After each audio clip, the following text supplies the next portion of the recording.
Bom dia. Hebreus 7.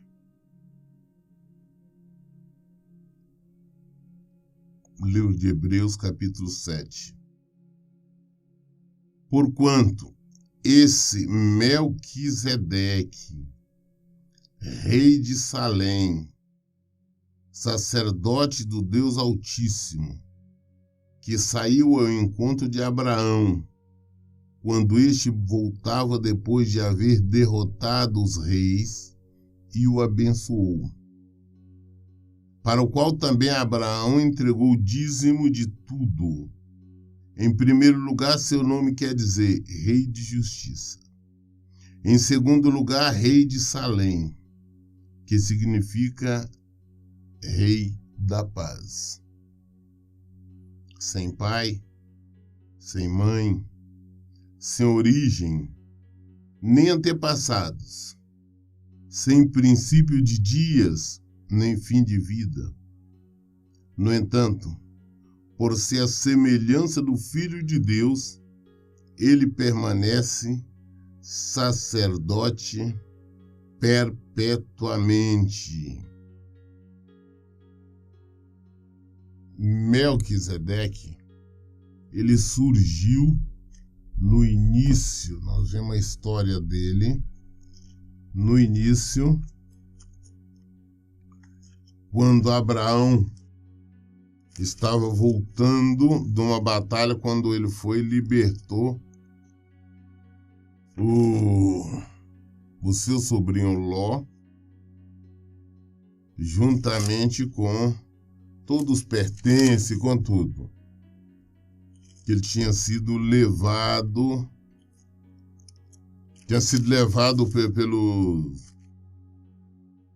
pelos inimigos. Ele apareceu, Abraão foi e recuperou ele e trouxe tudo de volta, todos os seus pertences e tudo mais. E também, quando ele voltou dessa batalha, Abraão, que é considerado para nós o pai da fé,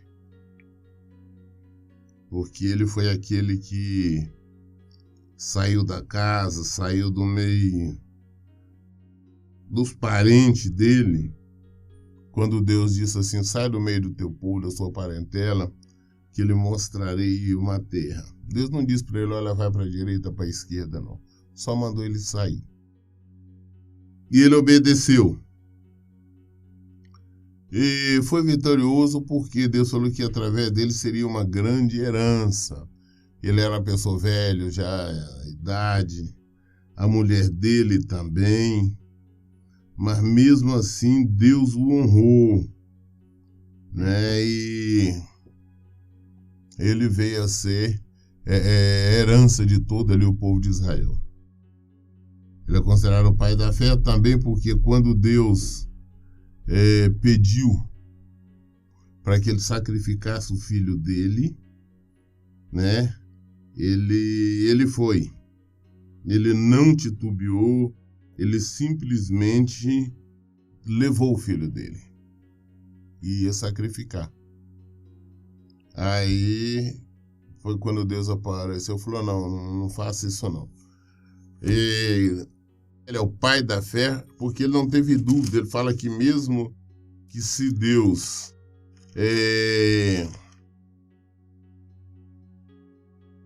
permitisse ele matasse o filho dele, sabia que Deus mesmo da cinza seria capaz de refazer tudo, o filho dele, porque Deus tinha prometido de Isaac seria uma grande herança. Então ele acreditou. Ele falou que de Isaac vai ser herança. Então tá, mesmo que se eu matar Isaac, Deus faz renascer. Então Melquisedeque tinha saído para buscar, para lutar, para resgatar Ló. Ele resgatou e veio com todo mundo. Isso nós encontramos aqui em Gênesis 14. Gênesis 14. Ele foi com uns 318 da casa dele, não pegou ninguém de fora. Ele escolheu somente aqueles funcionários que tinham nascido ali na propriedade, convivia com ele, pessoas que ele conhecia. Então, esses foram os guerrilheiros dele. Ele não buscou gente de fora, não. Foi somente com estes e conseguiu trazer. Então, ele, na volta, li rapidamente para vocês aqui no versículo 18 de Gênesis 14, fala aqui assim: então Melquisedeque, rei de Salém e sacerdote do Deus Altíssimo, trouxe pão e vinho e abençoou Abrão, dizendo: bendito seja Abraão pelo Deus Altíssimo, que criou os céus e a terra. Seja louvado o Deus Altíssimo, que entregou teus inimigos nas tuas mãos. Então Abrão lhe entregou o dízimo de tudo. Você vê falar somente em Melquisedeque lá. Você não vê, você não sabe qual a origem de Melquisedeque. Você não sabe qual família era Melquisedeque. Que era parente de Melquisedeque, era pai, mãe, irmãos. Não tem, a Bíblia não fala. Também não fala quando ele morreu. Qual foi a idade, não fala absolutamente nada, porque ele já prefigurava Cristo. Eu falo muito sobre isso porque eu vejo muitas pessoas falar: olha, dízimo é uma coisa da lei. Não, não é da lei, não, é anterior à lei. Porque o primeiro dizimista, Abraão, que ofereceu exatamente declarado como dízimo, entregando, falando: não, estou entregando aqui ao sacerdote Deus Altíssimo, ao Melquisedeque, ele entregou como dízimo, declarado dízimo, como a Bíblia fala, foi ele. Mas, anteriormente, nós já tínhamos Abel. Por que tem igrejas, né, templos, denominações, que tem um negócio de primícias? Ah, não, hoje tem dia de primícias. Não, primícias é o dízimo. É o primeiro que você tira e apresenta ao Senhor. E nós vimos quando Abel, quando Caim trouxeram o dízimo ao Senhor. Um trouxe qualquer porcaria, o outro verdadeiro. Por isso, um matou o outro. E por aí afora. Mas vamos voltar aqui para onde nós estamos. Então, nós sabemos que quem que era, então, o Melquisedeque? É como aqui em Hebreus fala. Era o quê? Rei de justiça. Rei de Salém, que significa o quê? Rei de paz. Né? Ele recebeu o dízimo de Abraão. Ninguém sabe quem é o pai, quem é a mãe, sua origem, nem antepassado, nem princípio de dias, nem fim de vida. No entanto, por ser semelhança do Filho de Deus, ele permanece sacerdote perpetuamente. Ou seja, antes de Deus enviar a promessa para Abraão, qual é a promessa de Abraão? De ti farei uma grande nação. Antes de enviar o Isaac, antes que o Isaac nascesse, Deus enviou o sacerdote para receber dele o dízimo, que foi Melquisedeque. Só depois, então, que ele devolveu o dízimo ao Senhor, foi que veio a promessa dele, foi que veio o Isaac. As pessoas muitas das vezes não entendem, não compreendem a obrigatoriedade do dízimo. Ah, não, dízimo é para enriquecer pastores, é para isso e para aquilo. Sim, eu concordo plenamente. Tem muitos pastores ladrões, tem muitas denominações que roubam mesmo, tá? Tem muitas. Mas esses vão prestar conta a Deus, com certeza. Com certeza absoluta irão prestar conta. Não tenha dúvida quanto a isso. Mas se você devolveu como deveria, de maneira justa e honesta, você cumpriu com sua obrigação, você cumpriu com sua ordenança que o Senhor determinou para ti. Agora, se alguém fala, que preste conta. Então, nós devemos compreender isto e não aceitar, por exemplo, como algumas pessoas vêm tentar falar sobre a lei. Porque quem é a lei? A lei veio descendente de Abraão, porque quem veio tomar conta do templo posteriormente foi a tribo de Levi. De onde veio a tribo de Levi? A tribo de Levi era descendente de Abraão. Só isso. Versículo 4 fala assim: considerai, portanto, como era grande esse homem, a quem até mesmo o patriarca Abraão entregou todo o dízimo dos despojos. Que Abraão, que é considerado o pai da fé, ele só poderia devolver o dízimo para alguém espiritualmente superior a ele, uma vez que ele era considerado diante dos homens também como um profeta, como um homem de Deus. Tanto só poderia entregar para alguém superior. E ele reconheceu Melquisedeque como enviado do Senhor. E, na verdade, esse Melquisedeque, como nós estamos falando, prefigurava Cristo. Deus o enviou exatamente para aquela ocasião, somente ali, para receber os dízimos de Abraão e abençoá-lo. Foi só para isso. Foi enviado naquele momento para isso e nada mais. Você vê lá, igual nós lemos aqui agora, lá em Gênesis 14, e depois você não vê mais falar sobre ele na Bíblia, só vem falar dele aqui. Só vem falar dele agora no Novo Testamento. Mostrando que quem era ele. É isto que nós temos que entender. Quem era este que veio receber o dízimo do pai da fé? Muito superior a ele. O versículo 5 fala: ora, os que dentre os filhos de Levi receberam o sacerdócio têm o mandamento de recolher, de acordo com a lei, os dízimos do povo, isto é, dos seus irmãos, ainda que tenha todo este descendido de Abraão. Contudo, este homem, que não pertencia à genealogia de Levi, recebeu os dízimos de Abraão e abençoou aquele que tinha as promessas. Tendo uma coisa, que no Antigo Testamento, quem tomava conta, administrava o sacerdócio, o templo, a congregação, tinha que ser da tribo de Levi. Por que foi escolhida a tribo de Levi? Porque Deus, quando resgatou o povo do Egito, a última para Deus resgatar, o que fez? Deus matou todos os primogênitos do Egito, né, do faraó. Ou seja, todos os primeiros filhos de faraó. Ou seja, então toda a família perdeu alguém. Então Deus falou assim: olha bem, então todos os primogênitos dos hebreus são meus. Aí o que Deus fez? Uma troca. Falou: no lugar dos primogênitos, todos os primogênitos, eu vou ficar com uma tribo, que é a tribo de Levi. O que são as tribos? As tribos são os filhos de Jacó. Por que 12? Porque como inclui também um filho de José, Manassés, Efraim, então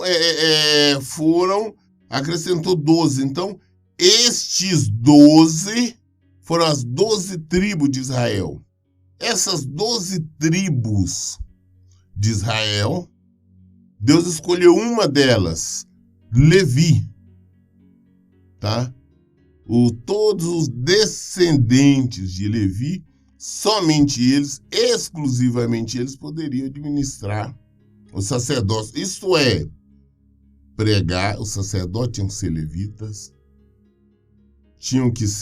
os cantores tinham que ser levitas, ou seja, da tribo de Levi.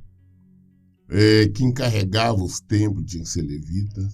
Quem fazia faxina tinha que ser levita. Tudo a administração tinha que ser Levi. Hoje você vê o povo aí cantar, não está cantando que é levita. Não sabe o que estão falando. Levita é da tribo de Levi, não existe levitas hoje, nada, não. Se fosse assim, todos os pastores, todo mundo trabalhava envolvido de alguma forma na obra de Deus, seria levitas. Não existe levitas. Pessoas falando, é levita na casa do Senhor. Estão falando bobagem, falando asneira. Tem que conhecer a Bíblia, conhecer a palavra de Deus. Então, muito bem, estes eram. Mas muito bem, então eles eram filhos de Jacó. Jacó era filho de quem? De Isaac. Isaac era filho de quem? De Abraão. Portanto, quando Abraão devolveu o dízimo, não existia os levitas, não existia a tribo de Levi, que mesmo porque veio descender dele para receber os dízimos. Quem recebia antigamente, na época da lei, era só os levitas, porque eles administravam o templo do Senhor. Mas Abraão devolveu o dízimo para um que não tem ascendência, não tem descendência, que foi Melquisedeque, que prefigurava Cristo. Então nós temos que entender isto. Não, o dízimo é do Antigo Testamento, é da lei. Não tem nada a ver com a lei, é muito anterior. É desde o início. É mandamento, é obrigação, é ordenança do Senhor. Aí muitos chegam e falam assim, não, você tem que devolver dízimo. Naquela época devolvia, era alimento, era isso. Devolvia o que você tinha, era o primeiro. Você não tinha dinheiro, você recebeu colheita, porque naquela época se negociava como moeda, né? Era azeite, era o próprio mantimento, era pão, tudo era moeda, perfume, mirra, tudo isso.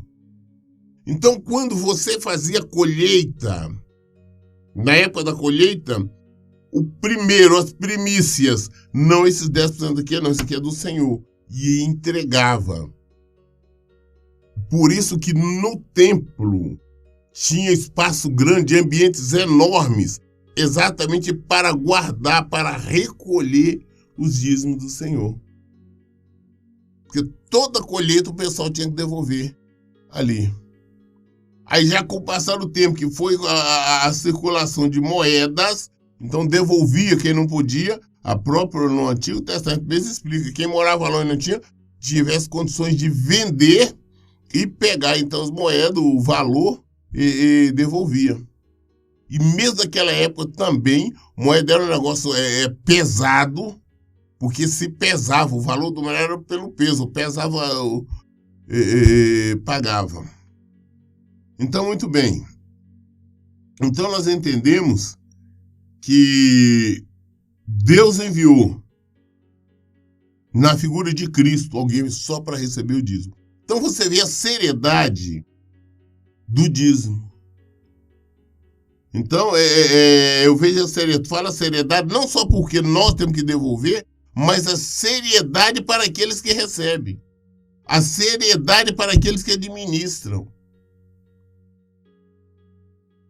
É muito sério esse assunto. Versículo 7. Evidentemente, não pode haver qualquer dúvida de que o inferior é abençoado pelo superior. Abraão, pai da fé, todo mundo, ele foi abençoado por superior. Que era o superior? Jesus, Deus. Deus enviou aquele que prefigurou Cristo somente para abençoar Abraão e receber os seus dízimos. Aí eu vejo pessoas falando, eu busco bênção de Deus, eu oro, eu faço isso, faço aquilo. Mas na hora de devolver o dízimo do seu, se omite.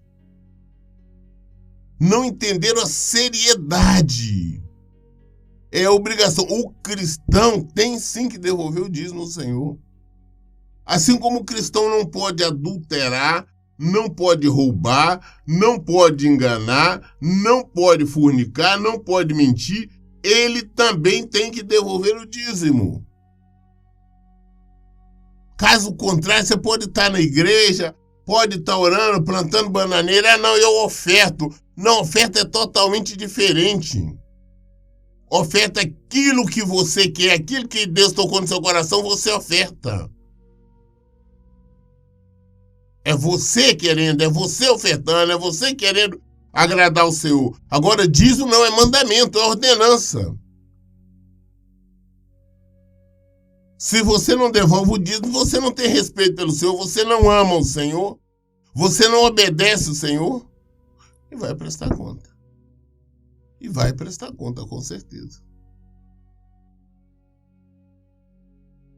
Versículo 8. No primeiro caso, são homens mortais que recebem o dízimo. No outro caso, entretanto, é aquele de quem se testifica e que vive. No primeiro, nós, hoje, por exemplo, os templos, os pastores que recebem os dízimos, são pessoas que vão morrer, nós vamos morrer. Mas o primeiro que iniciou a receber o dízimo é aquele que vive para sempre, foi Jesus. Nós temos que entender isso, foi Jesus. Melquisedeque prefigurava Cristo. Ele vive para sempre. Ele foi aquele que primeiro recebeu. Nós devemos compreender a seriedade, gente. Nós temos que abrir os nossos olhos. Senão não seremos enganados pela nossa avareza, pela nossa cobiça. Nós seremos enganados pelo diabo. E nós vamos padecer. Versículo 9. E por assim dizer, pode-se entender que Levi, que recebe os dízimos, entregou-os por meio de Abraão. Pois quando Melquisedeque se encontrou com Abraão, Levi ainda não havia sido gerado por seu pai. Ou seja, então até o próprio Levi acabou entregando o dízimo, devolvendo o dízimo a Jesus. Por quê? Porque não tinha sido gerado, ele não nasceu ainda. Não tinha existido, o pai dele tinha sido Jacó. Não tinha existido ainda o avô dele, né, que na verdade o Abraão é o bisavô de Levi. Que a geração assim é Abraão, Isaac e Jacó. Aí então vem Levi. Então Levi é filho de Jacó, Jacó é filho de Isaac, Isaac filho de Abraão. Então, ou seja, através de Abraão, o próprio Levi, que na época da lei recolhia o dízimo, ele devolveu o dízimo. Aí eu fiz muitas pessoas falar, pastor, eu não vou falar negócio de dízimo, no Novo Testamento não fala, é muito mais claro do que isso, mostrando a obrigatoriedade, a seriedade do dízimo. Pois quando Melquisedeque se encontrou com Abraão, Levi ainda não havia sido gerado por seu pai. Versículo 11. Sendo assim, se houvesse uma maneira de alcançar a perfeição por intermédio do sacerdócio levítico, considerando que durante a sua vigência a lei foi entregue ao povo, por qual razão haveria ainda necessidade de levantar outro sacerdote conforme a ordem de Melquisedeque e não de Arão? Se a antiga lei, aquela aliança pudesse resolver alguma coisa, pudesse salvar alguém, por que teve que vir então acontecer uma nova aliança conforme a ordem de Melquisedeque? E qual que foi a vinda de Jesus? A graça que nós vivemos. Nós devemos entender que a lei apareceu ali até a vinda de Jesus. E ali acabou. As pessoas que teimam em querer viver ou se explicar ou justificar através da lei estão errados. O nosso sacerdote eterno é Jesus Cristo. Esse é o nosso sacerdote eterno.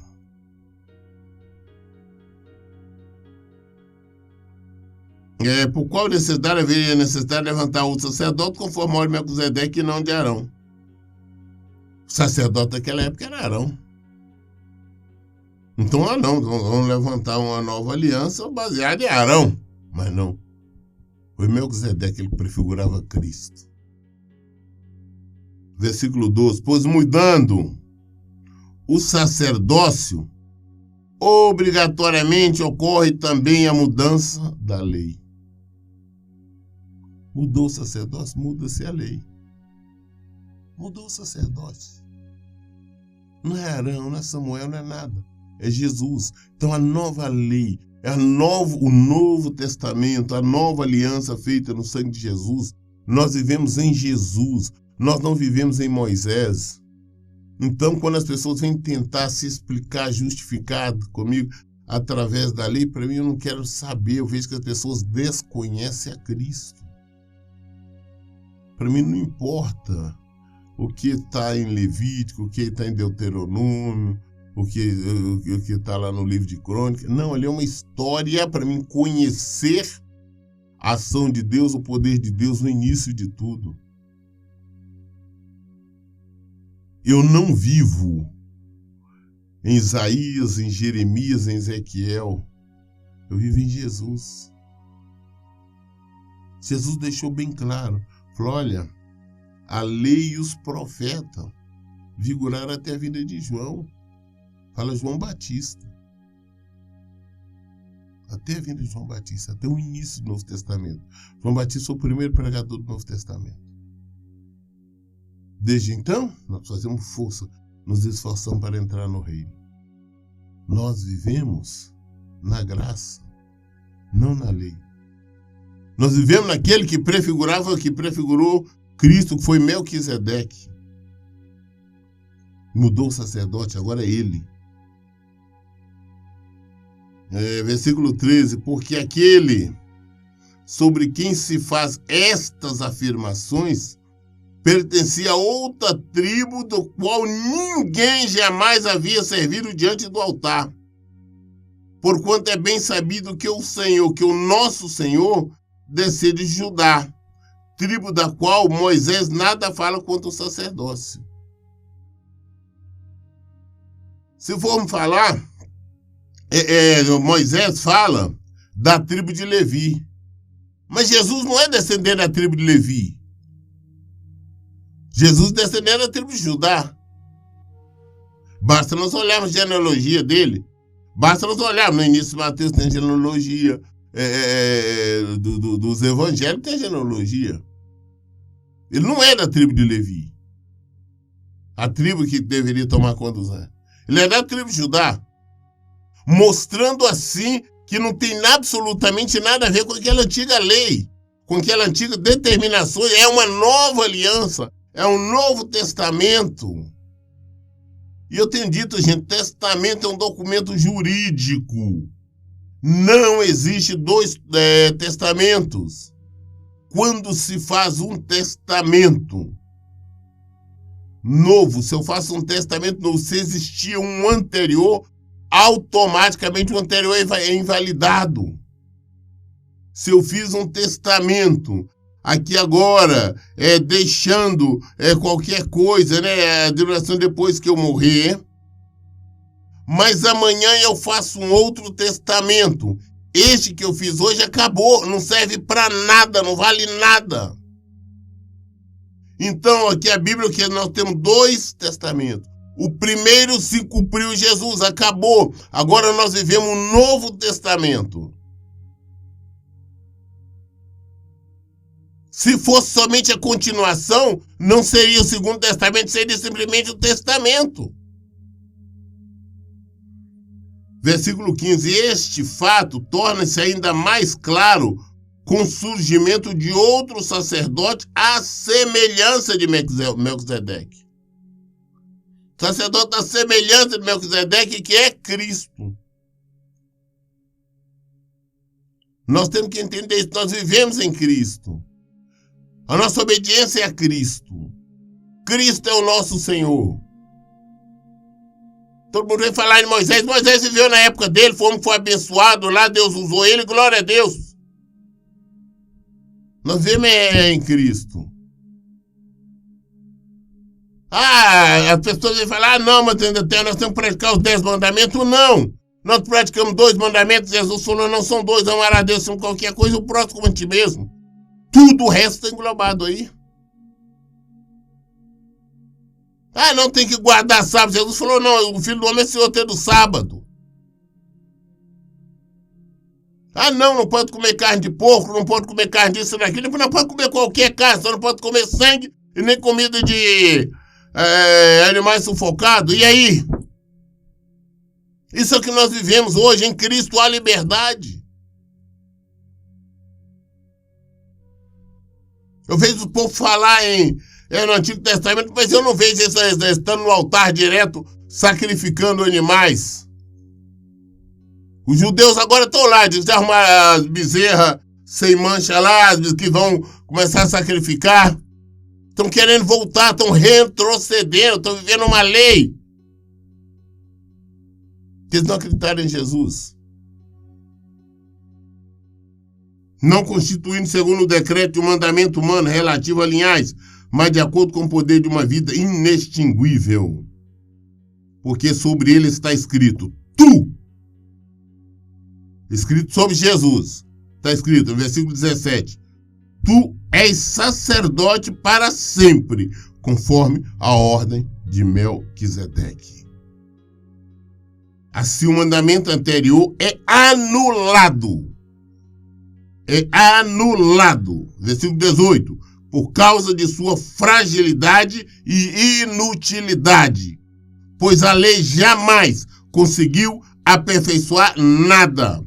Sendo, portanto, estabelecida uma esperança muito superior, por meio do qual temos pleno acesso a Deus.